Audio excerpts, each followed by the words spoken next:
case for Nick Carter, master detective.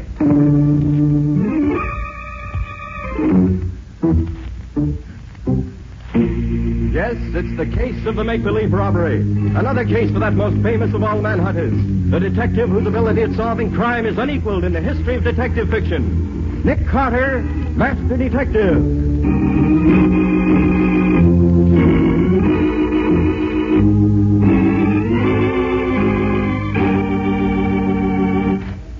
So I says to the director, well, how about putting me in this picture, too? Why should I pay you $10, says he? You ain't no cop. Oh, ain't I says to him. I'm Waldo McGlynn, that's who I am. I don't wear no uniform, but I'm the best doggone detective in this town. Well, when he hears that, he says, okay, give the other cops a hand holding back the crowd there. Well, why don't you give me... Quiet, everybody, quiet. Let me have your attention, please. We're ready to start shooting. Each one of you policemen knows the job you're to do. Okay, now here's the layout. The bandit car drives up. The two crooks get out of the car, walk into Randgold's jewelry store, and go straight through the store to the offices in the back. The camera will follow them as they go. We're not taking any sound now. That'll be dubbed in later. Then, as the crooks come out of the store again, they'll get in the car and drive up the street. The sound-stricken camera will follow them for some other shots later. Is that clear? You know what he means? Yeah, I know. All right, stand by. Everybody in the scene, act natural, please, and don't look at the camera. Here comes the bandit car. On your toes now.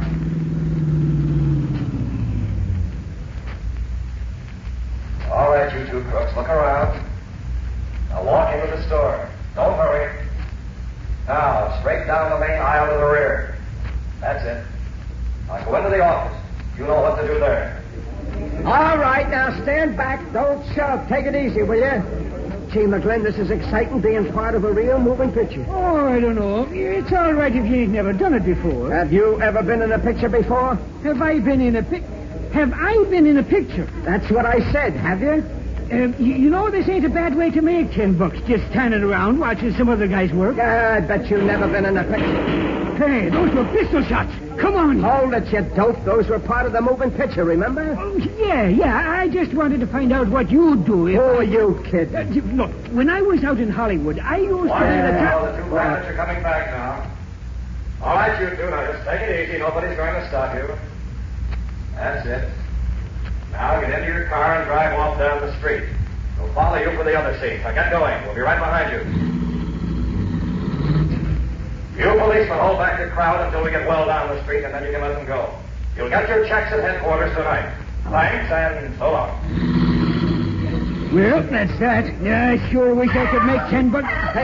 Hey, what is it, lady? The cashier's been murdered. They shot him down. In cold blood. Take it easy, lady. He ain't dead. This was He just is dead, I tell you. Shot through the head. He's really dead.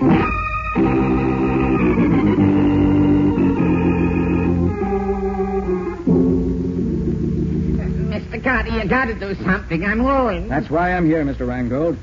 Matty, I'm amazed that at least one of your cops wasn't bright enough to have seen through this phony moving picture business. Oh, don't rub it in, Nick, please. Was headquarters ever approached at all? Never. The individual cops were the only ones they contacted. $1 million worth of beautiful stones they took right out of the main safe and killed my cashier. Well, don't you carry insurance on your jewels, Mr. Reingold? Sure, I carry insurance, but I lose all my stock stones. Well, did you know about this moving picture business in advance? Oh, sure I did. About 11 o'clock this morning, a guy who said he was Fred Harlan, a director for Colossal Pictures, come in and asked me, could they use my store for making a movie? Said they wanted a one-story building like mine, not too big, but important. I said, would the sign over the store showing the picture? And he said yes, so I told him okay. Did this man who said he was Harlan have any credentials? Oh, sure. Sure, his papers was good. Colossal Pictures, it said. Who was here with you at the time? There was me, my nephew, Lester Green, and my cashier. What did this Harlan look like? Well, a little bigger than me. Blonde hair, good looking, about 45 maybe. He was wearing sunglasses, the Hollywood kind. Mm-hmm. You keep the safe open or closed during the day? Always. It's closed. So much jewels it contains. When we want something, we unlock it. Take out what we want and then quick close it and lock it again. Who had the combination? Me, my nephew Lester, and my cashier, nobody else. Keep the burglar alarm on or off during the day? Always, it's on. We have a button to turn it off when we want to get in. See right here. Look, the alarm is still on. Why didn't it go off when the safe was open? If the alarm wasn't turned off, we can be sure the cashier didn't open the safe for them. Let's see. Huh. Here's why the alarm didn't work. What you got, Nick? The alarm wire's been cut. Piece taken out of it to make sure it would stay cut.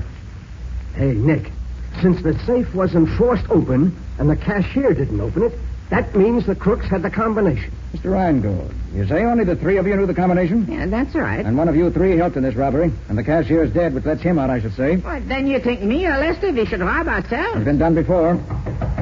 Oh, come in.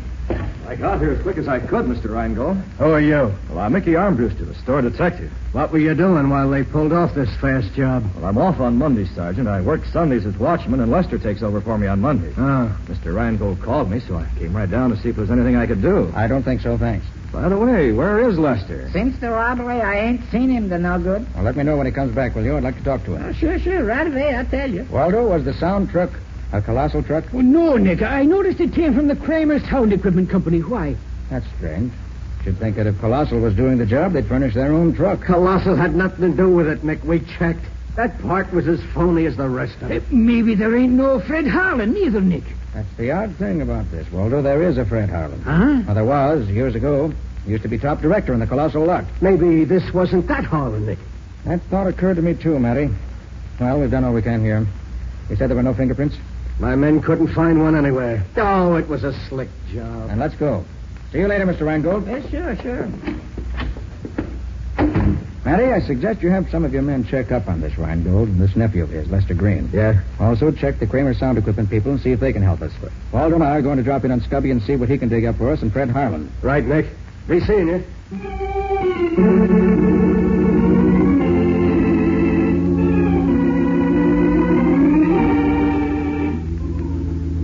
Now, Mr. Kramer ain't here now. When'll he be back? I don't know.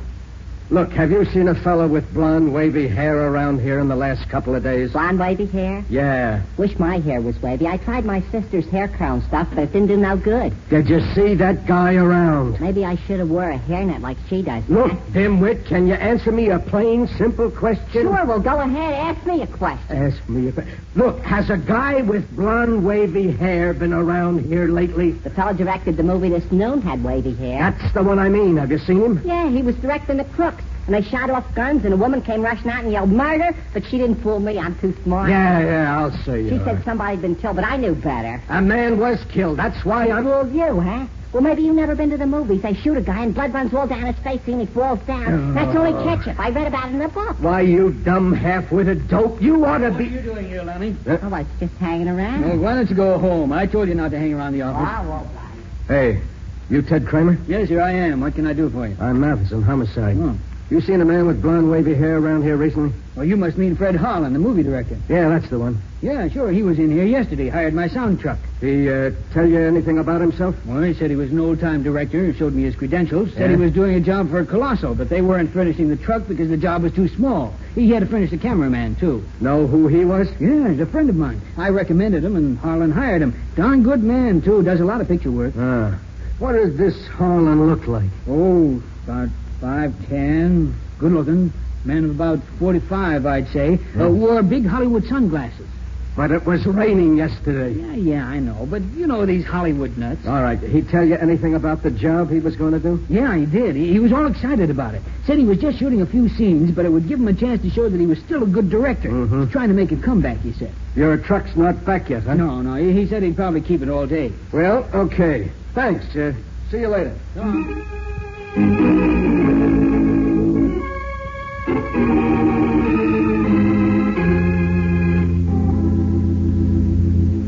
Well, here you are, Nick. This is everything I can find in the files about Fred Harlan. Thanks, Cubby. Hey, look at the bunch of stuff he's got there.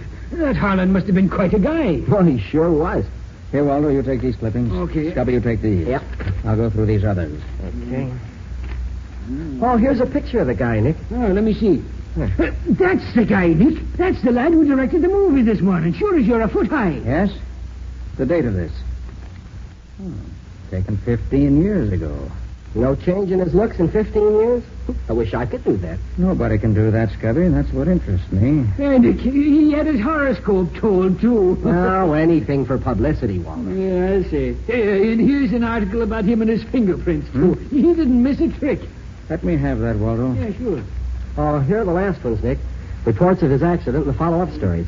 Accident, huh? Serious? Almost fatal. Doctor said he suddenly cracked up while he was driving. Went over an embankment and was badly broken up. Well, let me see those, will you? Oh, sure. Here you are. Thanks. Ribs broken, arm broken 2 places, leg cracked, bad cuts on head, long jagged cut under right ear. Cut under right ear. Yes, I seem to remember seeing a scar like that very recently. You mean Harlan still has it, Nick? I've never seen Harlan, Scubby. But I've seen that scar somewhere today. Where, Nick? I'm not sure. Spent months in the California Medical Hospital under the care of Dr. Edward Wilson. That all, Scubby? Yeah, that's all. He dropped out of sight after that. All right, thanks. That helps a lot. Now I'll call the office and see what's happened there. Then we'll look up Harlan himself if we can find his address. And if there is such a person...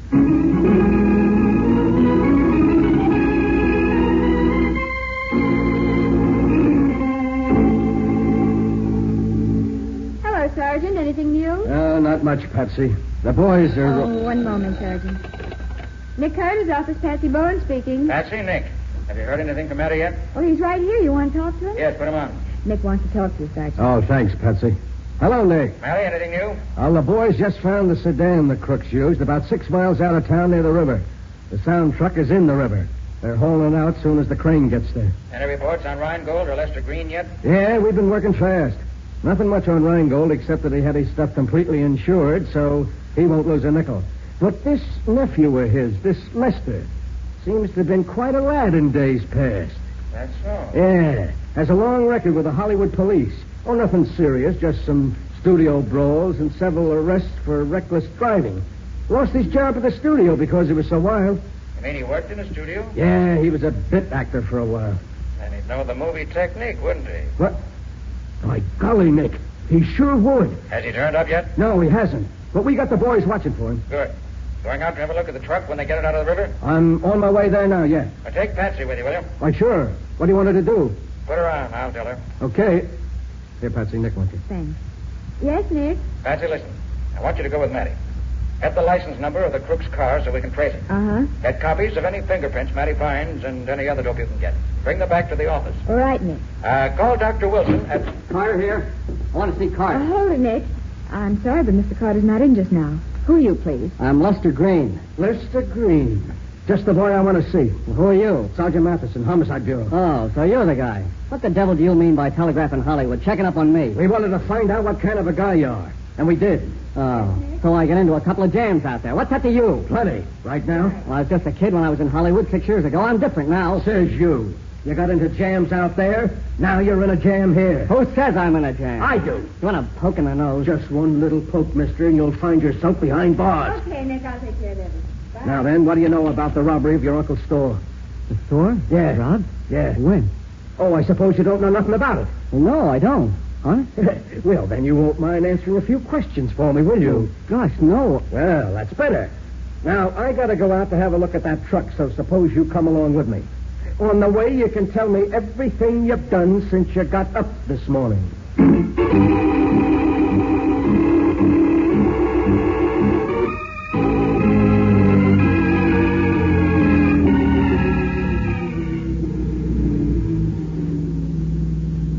Nick, we must be way out in the sticks by now. Are you sure we're going right? That's what the cop said. Straight ahead to the next gas station and turn right. Yeah, maybe this address we're going to is a phony, Nick. Just because Harlan gave it to the man he rented the sedan from, don't prove he really lives there. It doesn't prove he doesn't either. Oh, look, there's a gas station up ahead, Nick. One of them little one-pump places. Good. That must be it. I hope he's got something to eat there. I'm starved. How many you want, please? Fill it up. Should take about 5 gallons. Okay. By the way, do you happen to know if a man by the name of Fred Harlan lives around here? Harlan, sure thing. Lives about half a mile up this road. Seen him lots of times. Good-looking feller. Blonde, wavy hair, about my height. Wears big sunglasses. Yup, that's the feller. Does he always wear those sunglasses? Oh, sure, all the time. Oh, once he took them off to wipe them. I seen he had the bad cast in his left eye. Guess he don't want nobody to see his bum eye. Anybody live up there with him? Or never see anybody. Always alone when he come in here. You want anything else? Well, you better look at the oil. Okay. Do you know anything about his business? Yeah, he was here a couple of days ago. Told me he was movie director. Said he was going to have a chance to make a picture and get his yacht back again. It's the same guy, all right, Nick. And it is Harlan. Maybe. Have you seen him in the last few hours? No, he went out of here this morning early. I ain't seen him since. Well, his dog is still there, though. I hear him barking a while back. The mean creature, that dog. Harlan told me once I better keep away from his place if I didn't want to get that up. I see. Well, how much do I owe you? Well, 6 gallons gas is $1.20. Your oil's all right. Here you are. You got anything to eat here? I got some hot dogs and some candy bars. Hot dogs. Them's for me. Give me 2. You want mustard or coleslaw on them? Yeah, put them both on. I ain't fussy. And a pickle, too. Give me 2 hot dogs. No mustard or anything. Not even a roll. Just the plain Franks. 2? Without no rolls, no nothing. Just plain? That's right. Well, it seems to me you've been crazy, but it's your business. I thought you never ate them things, Nick. I don't. I'm buying them for a friend. I hope he likes them.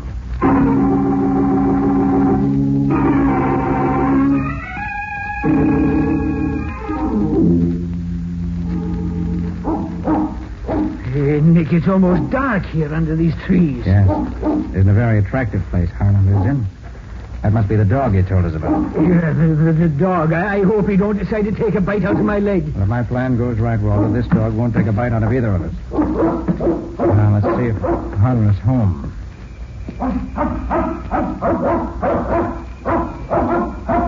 Seems to be no one here but the dog. Well, let's see if we can get this door open. There, this is easy. Now what? Now, I open the door just a crack like this. And give Mr. Fred Harlan's dog the 2 weenies I bought for him. Nice doggy. Bet you're hungry. Here, see how these taste. You think you're going to be his pal for life because you brung him a little hot dog? You're crazy, Nick. Perhaps, and perhaps not. You feeling tired, doggy? Well, lie down, take a little nap. That's the way.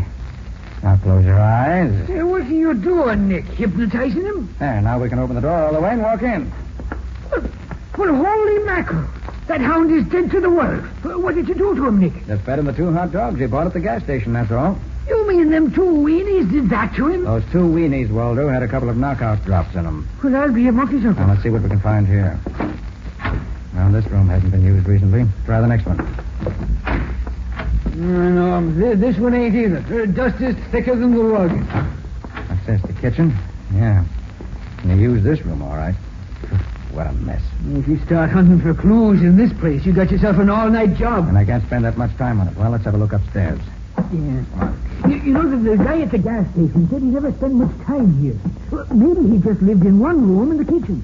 I think you're right, Waldo. Yes. And this is undoubtedly the room he used when he was here. Nick, do you suppose the crooks talked Harlan into a deal and then bumped him off when they were through with him? Waldo, the fact that the man who ran this show looked like the Harlan of 15 years ago leads me to believe that there's been an impersonation. Yeah? But who impersonated who? That's what I'm trying to find out. Now, first, let's pick out some good fingerprints. Should be plenty of them on this dressing table. Yes, here. And here. Lift them off for the files. You mean the way you showed me the other night, huh? Yes, use the clear Scotch tape. Okay, Nick. Hey, did you notice all the makeup he's got here? Yes, and there's several pictures here that look like those taken 15 years ago. You notice? Yeah. Looks as if they've been used as models for making up. And here, what's this? Huh, hairs.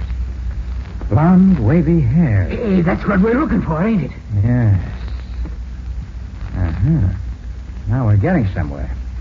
Waldo, these hairs didn't come out of a head. They came off a wig. Off in a wig? How do you know? Have no roots on them. Made up in a wig, huh? Now, I know that was an impersonation. Oh, Nick. Just happen to see this here in the wastebasket. What is it? It's a piece of wrapping paper from Rheingold's jewelry store. And do you see what it says on it here? To be called for. Yes. And look at the name of the one who was to do the calling. Yeah. Well, what's the connection between him and Harlan, Nick? A very strong one, I believe. You got any ideas? I have. Right now, we're going back to the office to gather up what loose ends we can. And you're going to bring Harlan's dog along with you. Bring the dog? Are you crazy, Nick? Maybe I am. I bring him along just the same.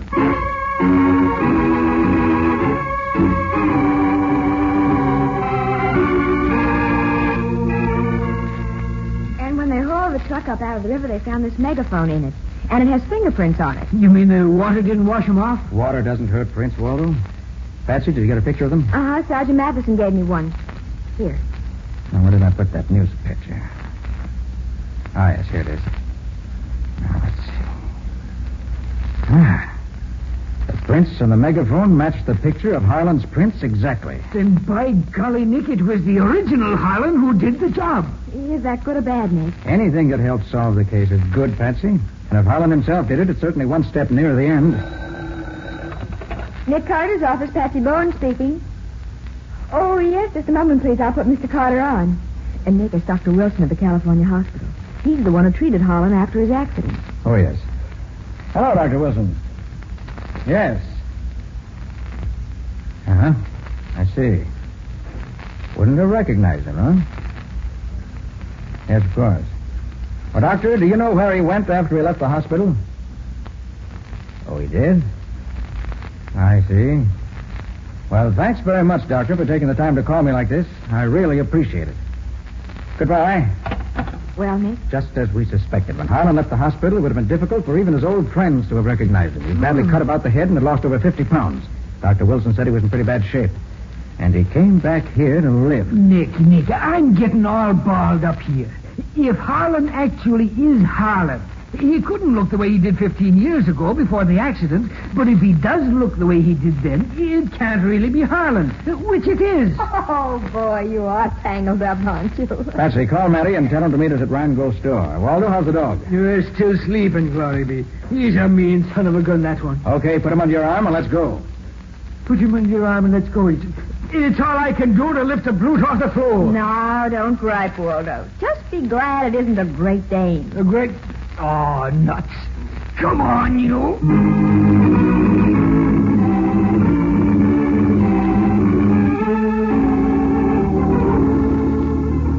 Hi, Matty. Hello, Nick. Ah, so you brought Lester, too, huh?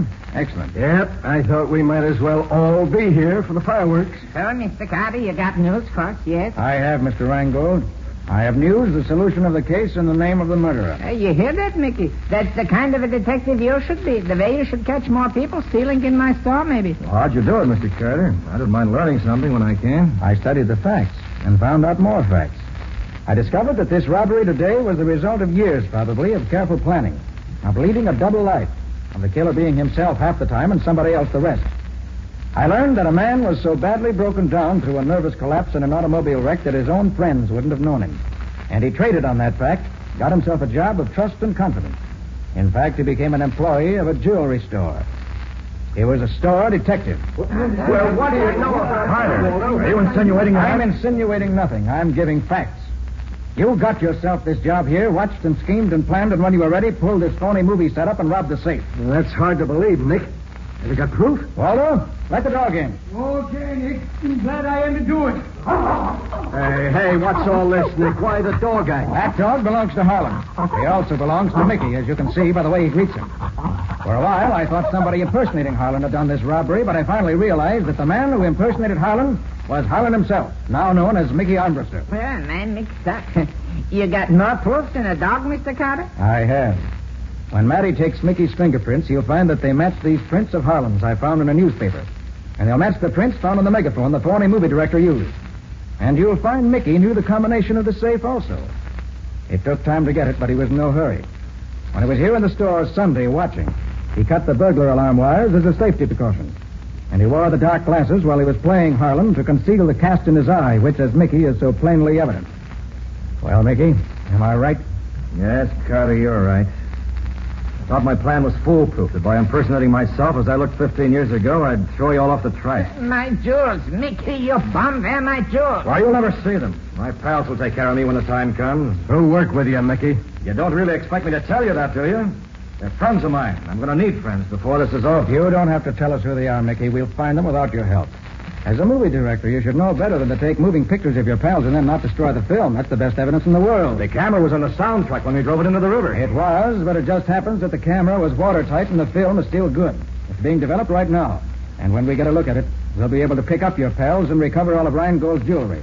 The movie you were making may have been a phony, but the film you took was real. And you're And your conviction is going to be real, too. You can depend on that.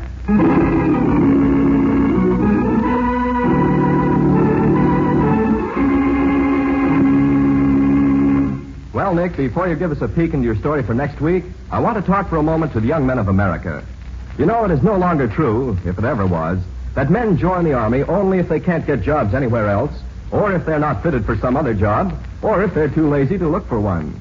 The new American Army of today is a compact, carefully chosen group of skilled technicians with brains and ability. Young men seeking to enter the Army today must be able to understand and profit by technical training that is second to none. The skills that the men in the new American Army acquire, no matter what branch of the service they may be in, equals and often exceeds that demanded by many of the best-paid civilian trades. You can do no better for yourself and your country than to join the new American Army and become an informed technician in at least one of the many specialized fields offered. Excellent advice, Ken. Well, Nick, what about your story next week? Well, next week, Ken, I'm going to tell you about an adventure I had recently when an explosion of unknown origin burned down a warehouse. An alarm clock missing from an ex-soldier's trailer proved that the fire was incendiary. And a bit of green paint on a crowbar led us directly to the firebug himself. Who wasn't a firebug at all, but a crook who wanted to get rid of some very incriminating evidence. What do you call this story, Nick? I call it The Case of the Missing Alarm Clock.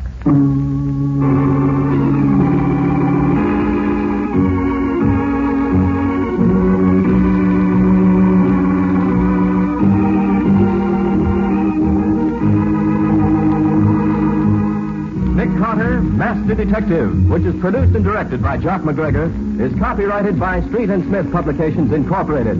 Pictured stories of Nick Carter appear in every issue of the Shadow Comics. In the broadcasts of Nick Carter, Master Detective, Lon Clark is starred as Nick, Charlotte Manson is featured as Patsy, Matty is played by Ed Latimer, Waldo by Humphrey Davis, and Scubby by John Kane. Nick Carter, Master Detective, is presented over most of these mutual stations each week at the same time. This is Ken Powell saying so long until next week.